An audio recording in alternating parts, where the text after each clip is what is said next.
একজন পরীক্ষার্থী সে 10টা 20-এ অর্থাৎ 10টা 20-এ সে ওই যে সিদ্ধেশ্বরী গার্লস কলেজে তার সিট আছে মনে সে আসছে, কিন্তু আসলে তার সিট পড়ছে হলো সিদ্ধেশ্বরী কলেজে, সিদ্ধেশ্বরী গার্লস কলেজে না। তো আমি সিদ্ধেশ্বরী গার্লস কলেজের এই ওইখানে কেন্দ্র ইনচার্জ। তারপরে যখন তার কান্নাকাটি দেখলাম, তারপরে তারে একটা কেউ একটা রিক্সা জোগাড় করে দিল, কিন্তু আমি দেখলাম যে এই রিক্সা এসে সিদ্ধেশ্বরী কলেজ কভার করতে পারবে না, এখান থেকে রিক্সা গেলে কমপক্ষে 15 মিনিট লাগবে।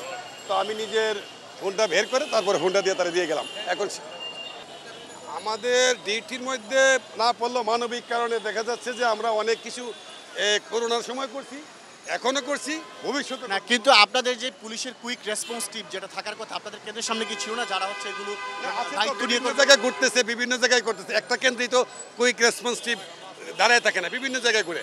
তো আমার সামনে পড়লো, আমি সেক্ষেত্রে বিষয়টা হচ্ছে যদি আপনি ব্যক্তিগতভাবে দায়িত্ব না নিতেন তাহলে পুলিশের যেই নির্দেশনা সেটা তো বাস্তবায়ন করা সম্ভব হতো না, কারণ পুলিশের যে কুইক রেসপন্স টিম তারা তো বুঝছিল আপনি ব্যক্তিগত উদ্যোগে মানবিক হয়ে সেই দায়িত্বটা পালন করলেন।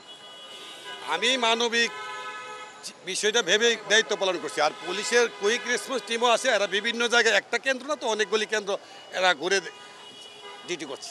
মাদার ট্যাগ থেকে আমাদের তো আসতে সময় লাগে বৃষ্টির জন্য, যে আমরা তো পরিচালনা করে পুরা বাচ্চা কাচ্চা ভিজাচ্ছি। এই যে আমরা বৃষ্টিতে দাঁড়ায় রয়েছি রাস্তায়, আমাদের কোনো বাসার জায়গা নাই, আমাদের যে একটা বসার সিট দেবো তাও দেওয়া হয়নি। আমরা রওনা দিছি 8টা বাজে, 2 ঘন্টা আগে রওনা দিছি, তারপরে তো আসতে সময় লেট হয়ে গেছে গা, এর জন্য বৃষ্টির জন্য, জ্যামের জন্য।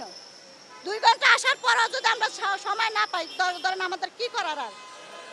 আমরা দেখছি আপনি 20 মিনিট পরে আপনার সন্তানকে নিয়ে এসেছেন, 20 মিনিট দেরি হয়ে আমার আগে ঢুকছে, এটা একটা মেয়ে, আমি ধরে আইনা দিছি।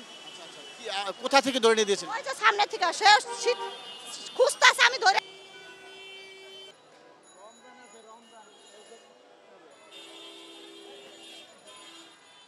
অনলাইন ল্যাবটা দিয়ে একবার